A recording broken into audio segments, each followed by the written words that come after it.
পিএমইওআই এর টাকা আত্মসাতের অভিযোগে ভিডিও দ্বারস্থ বঞ্চিতরা। প্রধানমন্ত্রী আবাস যোজনার টাকা প্রতারণা করে অন্য অ্যাকাউন্টে সরানোর অভিযোগ উঠেছে তৃণমূলের গ্রাম পঞ্চায়েত সদস্য অনিমা মণ্ডল ও তার স্বামী গৌতম মণ্ডলের বিরুদ্ধে। মানবী মণ্ডল সহ 3 জন প্রকৃত উপভোক্তার নামে ঘর অনুমোদন হলেও টাকা ঢোকেনি। আইডি চেক করে দেখা যায় ছবি ও ব্যাংক অ্যাকাউন্ট পাল্টানো হয়েছে। জিও ট্যাগে ভুয়ো ছবি ব্যবহার করা অভিযোগ। টাকা ফেরত ও কড়া শাস্তির দাবিতে কালিয়াচক 2 নম্বর ভিডিওর কাছে লিখিত অভিযোগ জমা পড়েছে। ভিডিও তদন্তের আশ্বাস দিয়েছেন। অভিযুক্তরা অভিযোগ অস্বীকার করেছেন। ঘটনাকে ঘিরে এলাকায় রাজনৈতিক চাপানোত্তর শুরু হয়েছে। ঘটনাটা হয়েছিল এই যে আমরা ঘরের আবেদন করেছিলাম। ঘরের আবেদন করার পরে আমরা মেম্বারকেও সব জিজ্ঞেস করলাম, বলছে তোমাদের ঘর চলে এসেছে।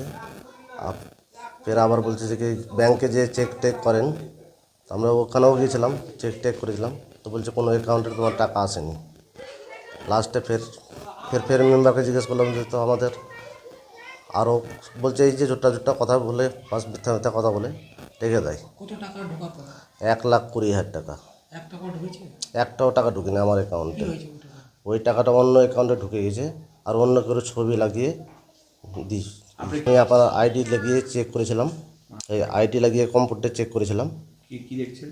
যে অন্য কেউ ছবি আর অন্য কেউ অ্যাকাউন্ট দিয়ে আত্মসাৎ করা গেছে টাকাটা। আপনার ঘর কিরকম?